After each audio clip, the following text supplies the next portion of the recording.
Hi! Welcome to my channel ఇష్టమైన వంట.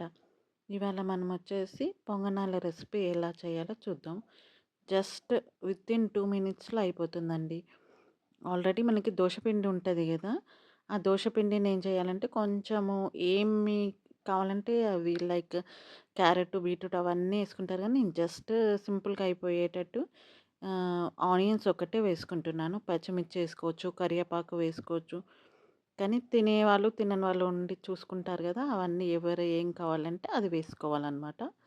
Just నేనైతే సింపుల్‌గా ఆనియన్స్ వేసి, సాల్ట్ వేసి, కొంచెం మరీ తిక్కుగుంటది కాబట్టి బ్యాటర్ వాటర్ పోయాలి. పోసి బాగా కలుపుకోవాలి. మీకు ఇంకా వేరే క్యారెట్ కానీ, ఇంకా ఏమన్నా టమాటా అలా కూడా వేసుకోవచ్చు. అలా కూడా టేస్ట్ చాలా బావుంటది. అవి కూడా మనం చూద్దాం నెక్స్ట్ టైము.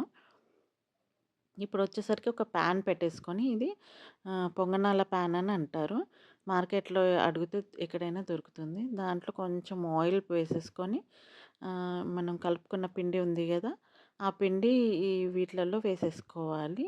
జస్ట్ వేసుకొని అన్నిట్లో వేసేసుకొని మూత పెట్టుకోవాలి. ఫస్ట్ మాత్రం మూత పెట్టుకోవాలి అన్నిట్లో వేసుకొని. చాలా టేస్టీగా ఉంటాయండి ఇవి. మంచిగా దోసలు కంటే ఇంకెక్కువ టేస్ట్ ఉంటాయి ఇవి. మూత పెట్టుకొనేసి ఒక 1 ఆర్ 2 మినిట్స్ సిమ్‌లోనే పెట్టుకోండి. లేదు అంటే కొంచెం మీడియం ఫ్లేమ్‌లో పెట్టుకున్నా ఓకే. కానీ హై ఫ్లేమ్‌లో మాత్రం పెట్టకండి. హ్మ్.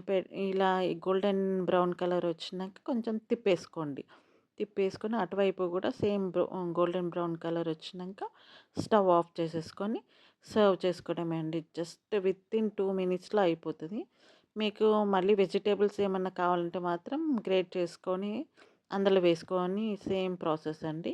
చేయొచ్చు. ఆనియన్స్ ఏసుకున్నాం గదా! అలానే అవి కూడా ఏసేసుకొని టేస్టీ టేస్టీ పొంగనాలు రెడీ.